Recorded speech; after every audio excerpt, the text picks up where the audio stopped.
Soleil Williams at the top of the key for Florida State.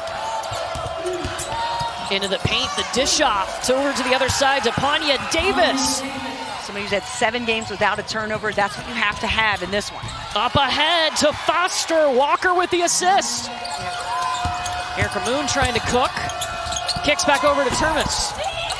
Bounces around and in. Yeah, she's so active, that's what I'm talking about. Hard to keep off the boards.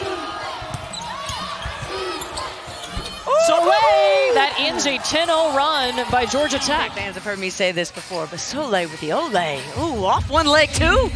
Left hand finish, and she loves. Oh my goodness, wow. What? First of all, A for the handles, A++ for the finish. Allie Kubek, jump ball as she is stuffed by Ari Termes. She's a sophomore, 5'6", spin move in traffic, total composure. What I love about that too, she stayed in. They're only shooting 71% from the field. You know, we just said this is going to be a home game for them. Nice pass inside from Bonner. Multiple players already scoring for Georgia Tech too. We talked about the balance. Great take to the basket from Walker. Wow, get her eyes on the rim. This is what I meant when we talked in the open about how powerful and how quick she is. You put those two together. Rush over to Bowles. Can't hit the 3. Kubek flying in for the rebound. Man, it's hard to get around Turnage, and she did. Keep those up. More offensive possessions for Florida State, the more confident. There they go. Sydney Bowles just going right to the rack. Speaking of bowls you over, Sydney Bowles, the 6-foot senior out of Georgia. Putting a couple points up there. She's got 7. She's had double figures in 3 of her last 4. Walker looking for help. Turnage gives it to her. Jump stop, the pass down low. That was nice. Deasia Thomas-Harris with the finish. For her teammate, and Deasia Thomas-Harris able to connect on that. They are anticipating where the shot was going to come from and met it all ball. All right, Panya Davis. Lean a little break. Handles. Let's go, okay. Panya. 6'6". Bonner off the screen, onto the block, up off the window. There's Soleil Williams with 6 points already tonight, nice. And immediately going to the basket. Nice. I love that she chose to finish right. Here's that crossover. Boom, that little quick step and get by Foster, who's also very quick in her own right. But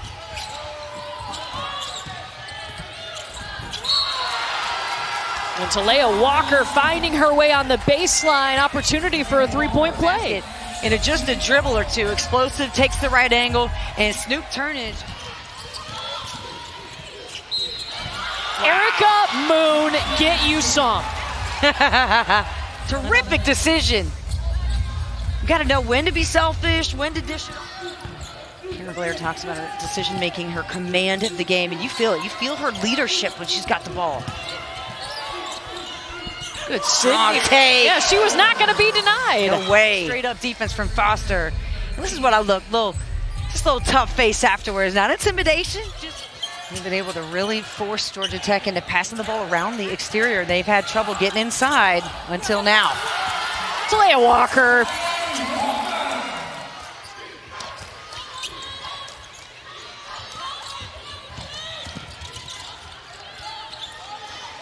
Termes. Splash. Second time she's splashed from 3 tonight. Showing us range. Wow, a beautiful looking 3. That's the splash Georgia Tech needs. Furious comeback by Stanford late to force that game to go into overtime and try to extend their season. And Miami ended up getting that one, and they advance. Yep. I mean, okay. Let's go. Deasia Thomas-Harris, coast to coast.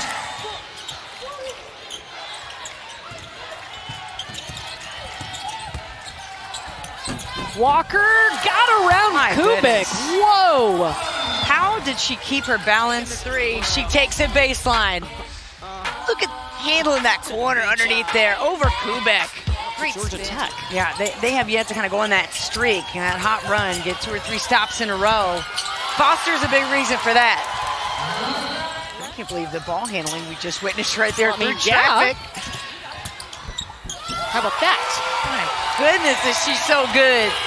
It's not their night offensively, just 35% from the field. And we talked about coming in that they probably needed to hit about 12 three-pointers. Well, they've only hit 4. Yeah, it's been a lot more interior scoring. You're okay with that. Well, Maya Bonner just flew to the basket.